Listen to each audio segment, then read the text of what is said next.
अयोध्या में रामलला के दरबार से उठी एक खबर ने पूरे देश को चौंका दिया है। जिस मंदिर में श्रद्धालु अपनी श्रद्धा, विश्वास और आस्था का खजाना अर्पित करते हैं, अब उसी चढ़ावे पर सवाल खड़े हो रहे हैं।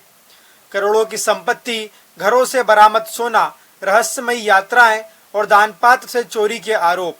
जांच जैसे जैसे आगे बढ़ रही है, वैसे वैसे नए खुलासे सामने आ रहे हैं। कहा जा रहा है कि रामलला के नाम पर चढ़ाए गए सोने चांदी और नकदी का खेल वर्षों से चलता रहा और अब इसकी परतें खुलनी शुरू हो गई हैं। राम मंदिर ट्रस्ट के कर्मचारी राम शंकर यादव उर्फ टिन्नू इस समय जांच एजेंसियों के निशाने पर हैं। ट्रस्ट की विशेष टीम और सुरक्षा अधिकारियों ने उनके घर पर गोपनीय छापा मारा, जहां से बड़ी मात्रा में सोना मिलने की चर्चा है। हालांकि आधिकारिक तौर पर इसकी पुष्टि नहीं हुई है, लेकिन सूत्रों का दावा है कि बरामद सोने की कीमत करोड़ों रुपए में हो सकती है।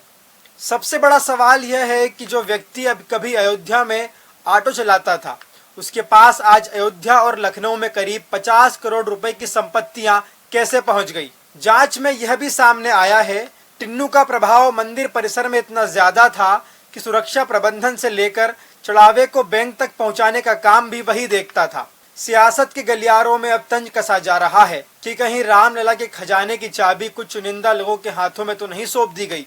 उधर मंदिर निर्माण प्रभारी गोपाल राव के करीबी सोमेश आनंद भी जांच के घेरे में हैं।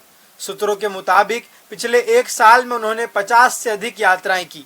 दावा है कि वह अयोध्या से ट्रेन में बोरे भरकर सामान ले जाते थे और वापसी फ्लाइट से खाली हाथ आते थे। अब सवाल उठ रहे हैं कि आखिर उन बोरों में क्या था। जांच एजेंसियां इस कड़ी को भी खंगाल रही है। चर्चा है कि दान की रकम और कीमती सामान को बाहर भेजने के लिए ट्रेन का इस्तेमाल इसलिए किया जाता था क्योंकि वहां जांच अपेक्षाकृत कम होती है। इसी बीच मंदिर कर्मचारी केडी तिवारी का नाम भी सामने आया है। दान में आने वाले सोने चांदी के गहनों को संभालने की जिम्मेदारी उन्हीं के पास थी। उनके घर पर भी छापेमारी हुई। वहीं उनके नाम पर करोड़ों की जमीन खरीदने के आरोप की भी जांच चल रही है। मामला सिर्फ यही नहीं रुकता। सूत्र बताते हैं कि दान पात्र में श्रद्धालुओं द्वारा डाले गए सोने चांदी के आभूषणों का पूरा हिसाब कभी व्यक्तिगत तरीके से तैयार ही नहीं किया गया। नकदी की गिनती तो होती रही, लेकिन सोने चांदी का रिकॉर्ड अक्सर अधूरा रहा। आरोप है कि पहले कीमती धातुओं पर हाथ साफ किया गया और बाद में नकदी भी गायब होने लगी। इस पूरे घटनाक्रम के बीच 2 साल पुराना एक मामला भी फिर चर्चा में आ गया है। रामलला और उनके तीनों भाइयों के सोने के मुकुट अचानक गायब हो गए थे। कई महीनों की खोजबीन के बाद वे मंदिर परिसर में ही एक पदाधिकारी की अलमारी से बरामद हुए थे। उस समय मामला दब गया, लेकिन आज की जांच ने पुराने सवालों को फिर जिंदा कर दिया है। अब एसआईटी ने जांच अपने हाथ में ले ली है। टीम मंदिर परिसर पहुंच चुकी है और एक एक कड़ी को जोड़ने की कोशिश कर रही है। जांच के दायरे में कई कर्मचारी, लेखा प्रभारी और नोट गिनने वाले कर्मचारी भी हैं, जिनकी आर्थिक स्थिति पिछले कुछ वर्षों में तेजी से बदली बताई जा रही है।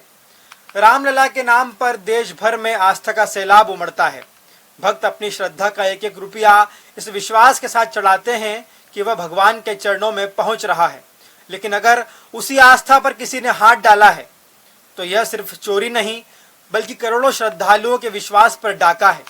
अब सबकी निगाहें एसआईटी की जांच पर हैं। सवाल सिर्फ इतना नहीं है कि सोना कहां गया, सवाल यह भी है कि आखिर इतने सालों तक यह खेल चलता कैसे रहा।